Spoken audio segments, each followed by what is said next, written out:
அருமையான ஒரு வார்த்தையை தியானிக்க போகிறோம். வியாதிகளில் போராடுவது உங்கள் வாழ்க்கையாய் இருந்தால் இந்த நாளில் இந்த வசனம் அதிசயம் செய்யும். உங்களுக்கு தெரியும், இயேசு கிறிஸ்துவை சொந்த இரட்சகராய் ஏற்றுக்கொண்ட உடனே, அவரை விசுவசித்த உடனே அற்புதமான ஒரு பாவ மன்னிப்பு, ஆதாம் ஏவாள் ஊடாக வந்த அந்த பாவத்தை இயேசு அதிசயமாக புதிய ஆதாம் அவர் மன்னித்திருக்கிறார். மன்னிப்பு வந்த உடனே என்ன நடக்கிறது? உடலிலே சுகம் உண்டாக ஆரம்பிக்கிறது. பாவத்தினால்தான் மரணம், வியாதிகள் பூமியிலே வந்தது.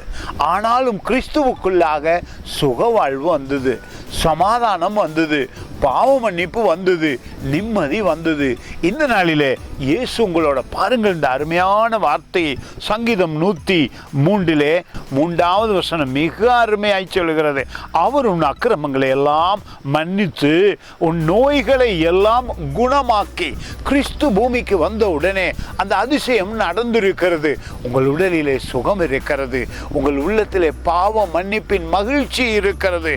தேவன் உங்களை அதிகம் அதிகம் நேசிக்கிறார் என்பதை இந்த நாளிலே உணர்ந்து, ஆண்டவரே என்னை மன்னித்தீரே, என்னை சுகமாக்கினீரே, நன்றி என்று அந்த தைரியத்திலே, அந்த விசுவாசத்திலே நாட்களை ஆசீர்வாதமாய் எண்ணுங்கள். நேரத்தை தேவனோடு செலவழிக்க பழகிக்கொள்ளுங்கள்.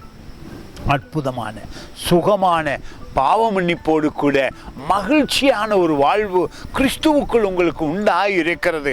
அதை அனுபவிக்க, அதை ஆசீர்வாதமாய் என்ன பழகிக்கொண்டாலே இந்த நாளிலே ஆண்டவரே மகிழ்ச்சியாயிருக்கிறேன், சுகதேகியாயிருக்கிறேன், சந்தோஷமாயிருக்கிறேன், நன்மையை திருப்தியாக அனுபவிக்கிறேன் என்று சொல்லி இந்த புதிய நாளிலே மகிழ்ச்சியாயிருங்கள்.